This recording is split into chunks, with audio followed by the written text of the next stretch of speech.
미국이 남북전쟁을 치를 때의 일입니다. 제가 참 좋아하는 이야기 중에 하나인데, 남북전쟁을 치를 때 링컨 대통령이 참모들에게 이런 질문을 받았다고 그래요. 한 참모가 대통령에게 이렇게 물었답니다.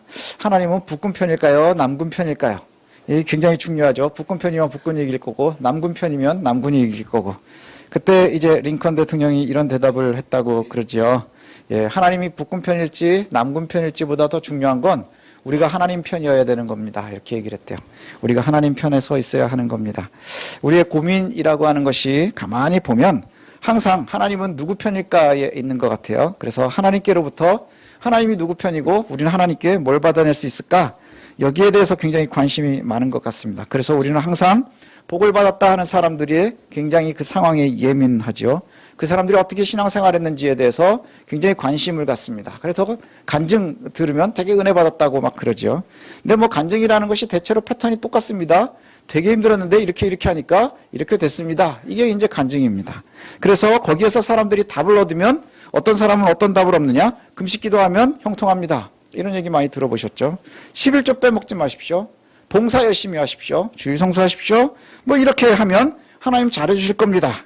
뭐 이렇게 얘기한다는 거죠. 그런데 우리가 근본적으로 다시 한번 생각해 봐야 될 것이 있습니다. 출애굽기를 이렇게 쭉 살피면서 출애굽기가 굉장히 유명한 10가지 재앙 이야기가 지금 쫙 소개가 되고 있는데, 이걸 묵상하면서 우리는 너무나 당연히 모세의 시각으로 읽고 싶어 한다는 거예요. 나는 모세고 나의 반대쪽에는 바로가 있을 것이다, 이렇게 생각을 한다는 것이죠. 그런데 우리가 정말 모세의 편에 있는지 되돌아봐야 되는 거예요. 모세의 편인지, 내가 모세의 입장인지 혹은 바로와 비슷하지 않은지 되돌아봐야 할 것 같습니다. 우리는 여호와께서 애굽에 내리시는 재앙들을 읽으면서 당연히 나는 모세의 시각이니 이 재앙은 나와는 상관이 없을 것이다, 이렇게 생각하기도 합니다. 그리고 이스라엘 백성들을 구별하시고 그 다음에 바로를 벌 주시고 애굽을 갖다가 치실 때에 우리는 매우 통쾌해야 합니다. 근데 어쩌면 우리도 바로와 다르지 않을 수 있다는 거예요. 굉장히 불안해지지 않습니까? 우리의 마음이, 우리의 현재의 심령이 어느 쪽에 가까운지 정말로 편견을 빼고 또 선입견을 빼고 한번 잘 적용해 보는 겁니다. 불안해지시죠? 이 불안함을 두고 오늘 본문을 좀 살펴봤으면 좋겠습니다. 오늘 읽은 우리 출애굽기 9장 1절부터 12절에는 다섯 번째 재앙, 여섯 번째 재앙이 소개가 되고 있습니다. 다섯 번째 재앙은 가축들에게 돌림병이 도는 거죠.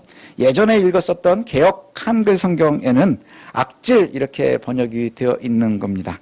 그리고 이어서 곧바로 여섯 번째 재앙이 나오는데 사람들과 짐승들에게 악성 종기가 생겼다, 이렇게 되어 있어요. 그래서 옛날 개역 한글 성경에는 독종이다, 이렇게 되어 있어서 저희가 10가지 재앙을 외울 때 피게이파, 악독, 우메어장 이렇게 외울 때 악독입니다. 악질과 독종.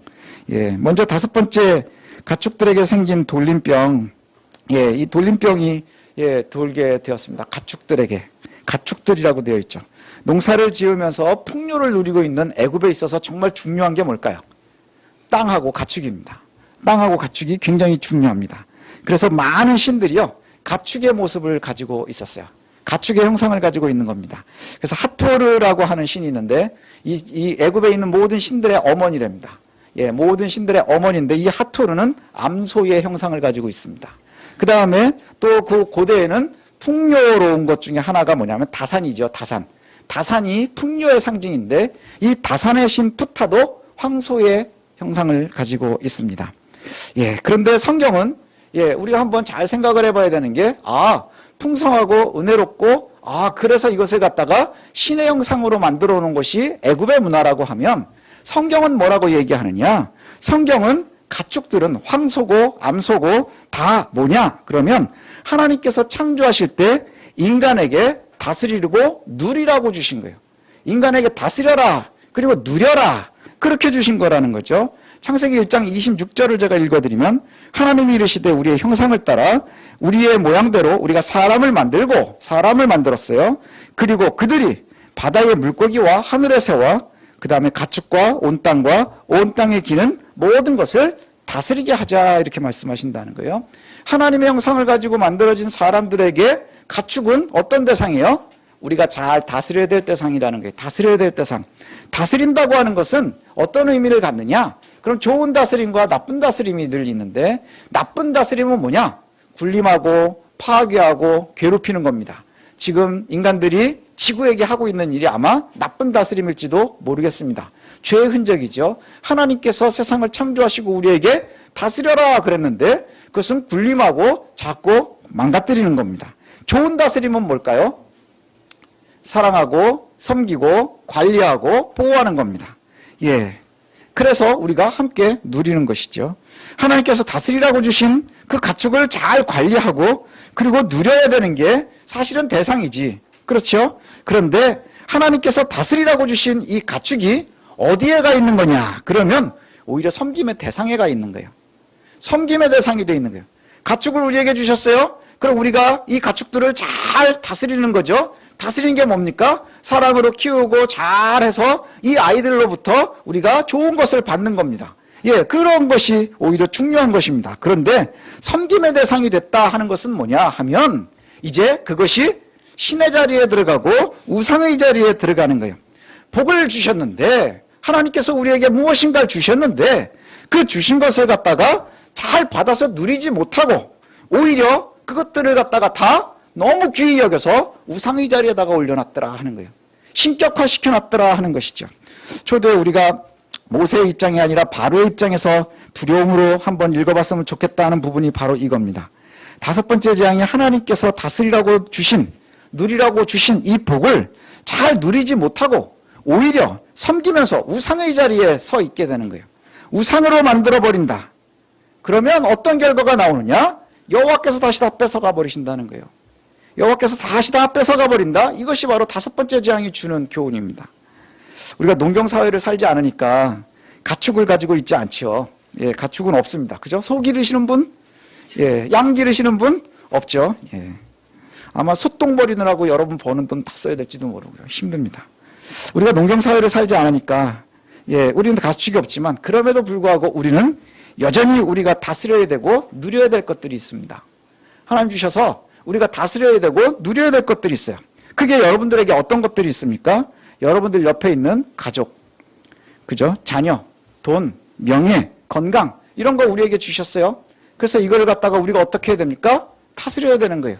잘 누리고, 관리하고, 이렇게 해야 한다는 것이죠. 그런데 문제는 뭐냐? 요즘 시대에, 이 시대에 사람들이 이렇게 잘 다스려야 될 것들을 갖다가 다스리지 못하니 우상이 되어버린 거예요.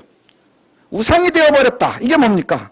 가족이 우상이 되고, 자녀가 우상이 되고, 돈이 우상이 되고, 명예가 우상이 되고, 건강이 우상이 되고, 우상이 된다는 것은 결국 창조주 하나님이 계셔야 되는 자리에 그것들이 가서 자리를 떡하니 잡고 있다는 거예요. 우리가 다스려야 될 것들이 우리의 주인 노릇을 하고 있다는 뜻이에요. 우리의 주인 노릇을 하고 있다. 우리가 다스리고 누려야 될 것들이 오히려 우상의 자리가 돼서 우리를 다스리고 있다는 얘기예요. 우리를 다스리고 있다. 결국 그것들이 다 죽어버린다는 것이죠. 그러면 우리가 이제 생각하는 것이 그거죠. 우린 가진 것도 별로 없는데요. 예. 그게 지금 여기에 나오는 이야기입니다.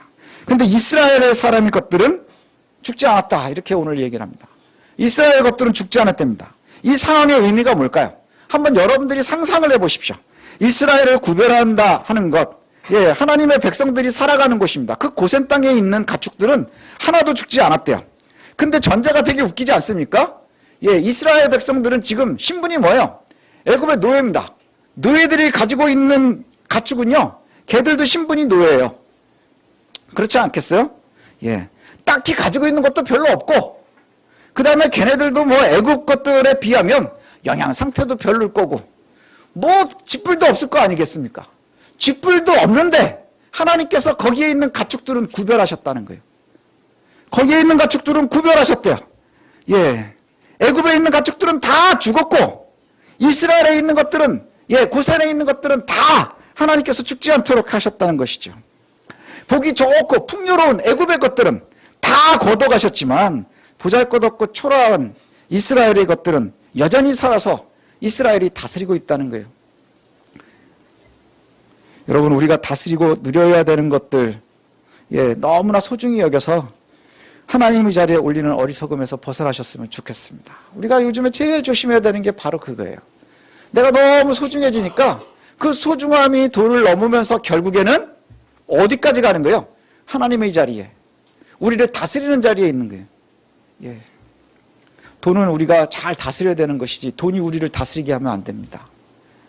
여러분의 건강이 우리가 잘 다스려야 되는 거지 건강이 우리를 다스리게 하면 안 되는 거예요. 여러분의 자녀들도 마찬가지고 가족도 마찬가지고 관계도 마찬가지고 명예도 마찬가지입니다. 하나님 우리에게 주셨으면 소중히 여기고 잘 관리하고 다스리는 겁니다. 근데 그것들이 우리를 다스립니다. 많이 있느냐 적게 있느냐 초라하냐 화려하냐가 아니고요. 그것을 어떻게 다스리냐 하는 것이 매우 중요한 듯합니다. 가족이 소중해서 하나님의 자리를, 돈이 너무 소중해서 하나님의 자리를 차지하게 된다면 그것이 결국엔 재앙이 되는 거예요. 재앙이 되는 거예요. 가족이 재앙의 자리에 오고요. 돈이 재앙의 자리에 들어오게 되는 겁니다. 가축들이 다 죽었습니다. 애굽의 가축들이 다 죽자 바로가 사람들을 보내서 이 상황을 다시 판단을 했습니다. 파악을 하는데 바로가 알고 싶었던 게 뭘까요? 우리가 알고 싶었던 거하고 되게 비슷할 겁니다. 뭐냐 하면 야 정말 이스라엘 노예들의 것은 그 더럽고 싸나 별 볼 일도 없고 가난하고 천한 그 동네에 있는 가축들은 살아있니? 우리가 상식적으로 생각을 하기에는 영양 상태도 훨씬 좋고 그 다음 개체수도 훨씬 많고 그러면은 우리 가축들이 다 죽었으면 거긴 이전에 끝났어야 되는 거예요. 이전에 끝났어야 되지 않겠습니까?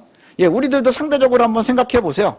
예, 그렇지 않습니까? 우리보다 많이 가지고 있는 사람들이 있어요. 예, 더 좋은 것 같아요. 그 사람들이 힘들대는데 우리는 이전에 죽었어야 될 거예요. 그런데 그걸 보니 가만히 보니 예, 이스라엘 것은 정말 살아있는 거예요. 애굽의 자랑스러운 가축들은 모두 죽을 때 노예들의 보잘것없는 것들은 하나님 살려주셨더라 하는 것이죠. 이게 우리에게 중요한 마음인 것 같습니다. 예, 하나님께서 주시는 것이 바로 여기에 있는 것 같아요. 그런데도 불구하고 바로의 마음은 변하지 않습니다. 그 상황을 보고도 바로의 마음은 변하지 않아요. 본인이 분명히 확인했음에도 불구하고 마음을 바꾸지 않는 이유는 뭘까요? 끊임없이 우리가 이야기하던 그는 여호와를 모르기 때문입니다. 여호와를 모르기 때문인 거예요. 이것이 잘못된 것을 알려면 여호와를 알고 황소가 암소가 그다음에 우리의 자녀가 우리의 가족이 하나님의 자리를 빼앗고 있나 봐 이걸 모르는 거예요. 하나님의 자리를 모르기 때문에 예 빼앗겨도 그 다음에 우상 숭배를 하면서도 알지 못하기 때문이라는 것이죠. 여호와의 백성들의 특징이 뭔 줄 아십니까? 알게 되면 순종한다는 겁니다. 저 자리는 하나님의 자리인데 거기에 다른 게 있네? 그걸 내가 알게 되면 빨리 끌어내려야 되는 것 아니겠어요? 그래 다시 여호와가 그 자리를 차지할 수 있도록 하는 것이 우리가 끊임없이 신앙으로 갱신하는 모습입니다. 개혁하는 모습이 바로 거기에 있는 거예요. 그런데 하나님의 자리가 애초에 없는 이들에게는 그게 뭐가 올라가 있든 문제가 되지 않는 겁니다. 왜요? 그것들이 나를 다스리는 것이 잘 사는 것 같거든요. 걔네들이 나를 잘해줄 것 같거든요. 근데 여호와의 일하심을 보고도 여전히 마음이 강팍함, 그것이 얼마나 무서운 건 줄 아십니까? 5절 저 5번째 재앙과 6번째 재앙이요 거의 붙어가지고 오늘 읽어서 우리가 알지만 굉장히 짧아요. 본문이 12절에 2개가 확 붙어 있단 말이죠. 그거는 2개가 거의 붙어 있다는 이야기예요. 거의 붙어 있는데 악질과 독종과 이 2가지가 병들어 죽었어요. 예, 그리고 다 가축들이 죽었어요. 그런데도 불구하고 하나님을 알지 못하고 거절하고 그래서 강팍함의 결과는 다시 이어지는 경고 없는 재앙입니다.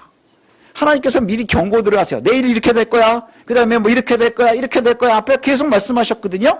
그런데 지금 여기에 보면 6번째 재앙은 경고가 없어요. 경고가 그냥 없습니다. 그 다음날 아침에 그냥 화로에서 잿가루가 확 뿌리니까 그것이 다 뭐가 된 거예요? 예, 피부병이 된 거예요. 예, 악질이 된 거예요. 종기가 된 거예요. 여호와께서 모세와 아론에게 화덕의 재를 가지고 그리고 나서 바로가 보는 앞에서 하늘에 날리도록 하셨대요. 그러자 그 재가 온 애굽 땅에서 티끌이 되어 애굽의 온 땅의 짐승과 사람들에게 악성 종양이 되었다. 이렇게 얘기를 하거든요. 근데 이게 경고가 없이 그 다음날 바로 이어집니다. 바로 이어져요. 바로 이어지는데 화덕이라고 하는 것이 상징하는 것이 있습니다. 화덕 뭐 하는 거예요? 화덕은 피자 굽는 겁니다. 그죠? 화덕은 피자를 구워야 되는데 이스라엘 사람들은 거기다 벽돌을 굽거든요. 화덕하면 사람들은 왜 화덕 그러면 이제 아궁이를 이야기하는 거거든요. 아궁이에 보통 사람들은 피자도 구워 먹고 우리 아이들을 위해서 뭐 음식도 해 먹고 밤에 몰래 야참에 아내들 잘 때 몰래 라면도 끓여 먹고 뭐 이러는 데가 화덕입니다. 그럼 그 화덕을 생각을 할 때는 뭘까요? 우리가 살고 있는 행복한 추억들이 많아야 되는 것이 화덕이죠. 예, 그런데 그 화덕이라고 하는 것이 이스라엘에게는 뭐냐? 벽돌 굽던 곳이에요. 음식보다는 벽돌을 굽는 것으로 나와 있는 거예요. 이스라엘 백성들이 애굽에서 뭐 했습니까? 벽돌을 굽거든요. 이 벽돌 굽는 곳이 바로 그겁니다. 애굽 종살이의 상징과 같은 곳이 그 이스라엘 사람들의 벽돌 굽는 화덕이에요. 거기에 먼지, 그 고통스러운 그것들을 가지고 흩어버렸어요. 그 고통을 흩어버리자 가축과 사람들에게 악성종기가 되었다. 하나님의 백성들의 고통에서 또 구별하시는 것을 보고 그것으로 끝나지 않고 이제 이스라엘의 고통이 보복하시는 하나님을 보여주는 거예요. 뭐냐? 아무리 하나님께서 보여주셔도 알지 않으면 그러면 이제 이스라엘 백성들의 그 고통이 여호와의 보복으로 바뀐다는 거예요. 화덕은 애굽의 강한 통치자를 상징할 겁니다. 이스라엘 백성들에겐 우리가 연약한 노예야 라고 하는 것을 갖다가 계속 인지시키는 상징물일 겁니다.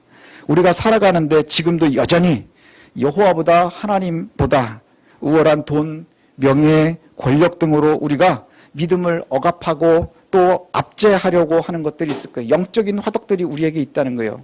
우리를 계속 괴롭히고 있다는 것이죠. 늘 억압받고 고통당하는 듯하지만 불현듯 여호와께서 이 모든 것이 당신의 것이라는 것을 증명하는 거예요.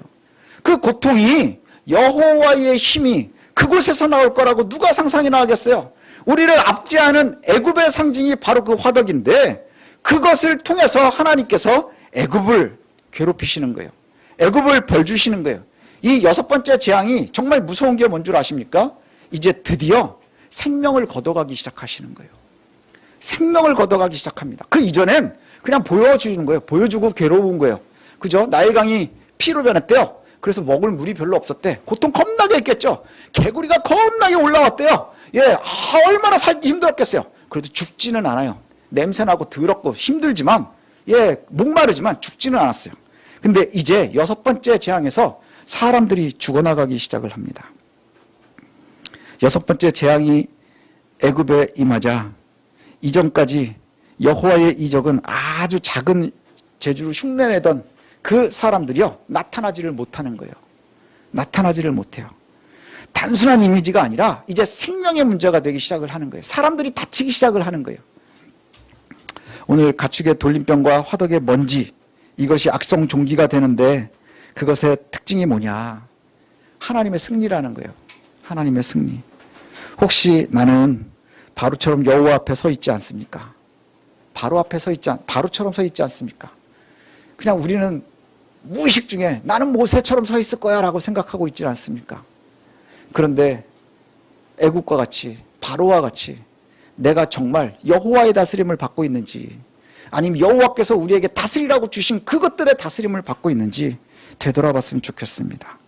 여호와가 하나님께서 우리에게 주시고 다스리라고 그리고 누리라고 하신 그것들에게 하나님의 자리를 빼앗겨서 우상의 자리에서 그것들이 우리의 삶을 억누르고 우리를 괴롭히고 그러는데 그것에서 벗어나지 못하고 있습니까? 하나님께서 그것을 계속 말씀하시고 알려주시는데도 벗어나지 못하고 있습니까?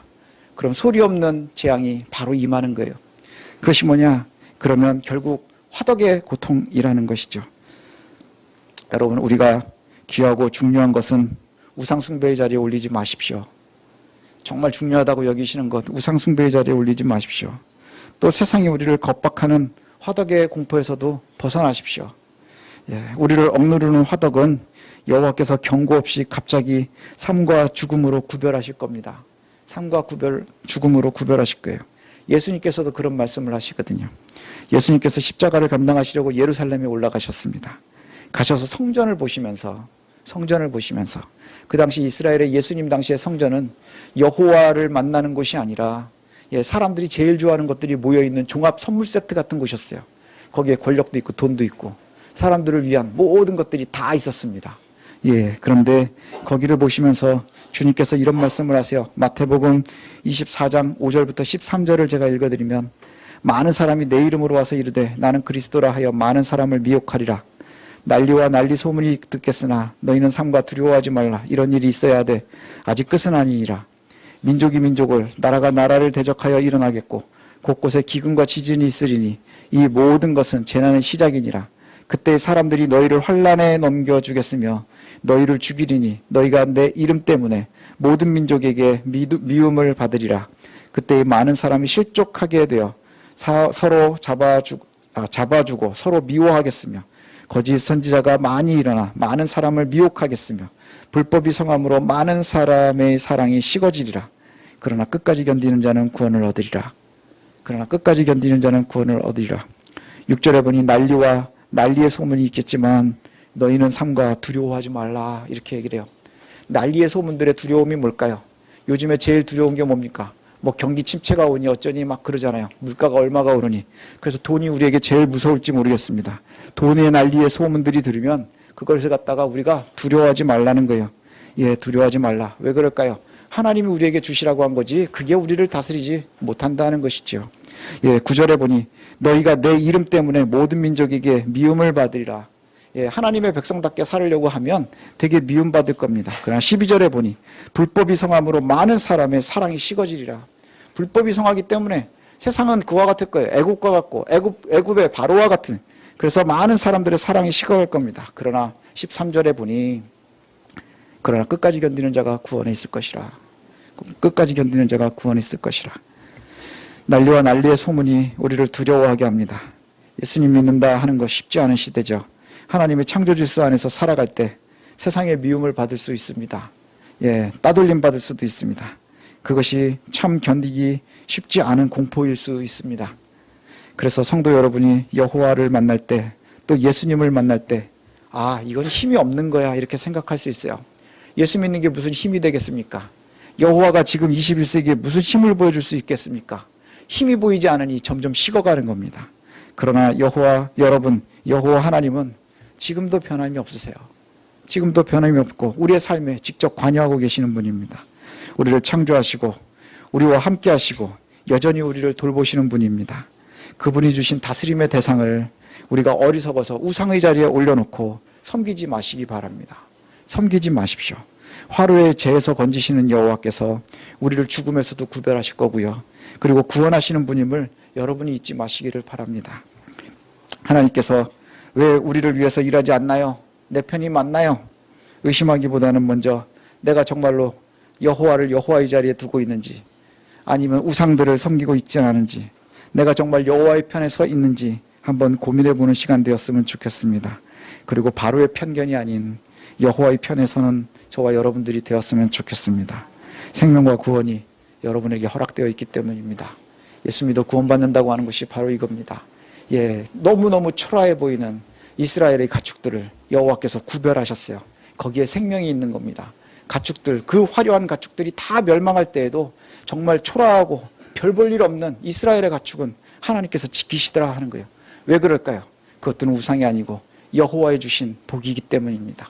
여러분들도 그 복을 받아 누리시기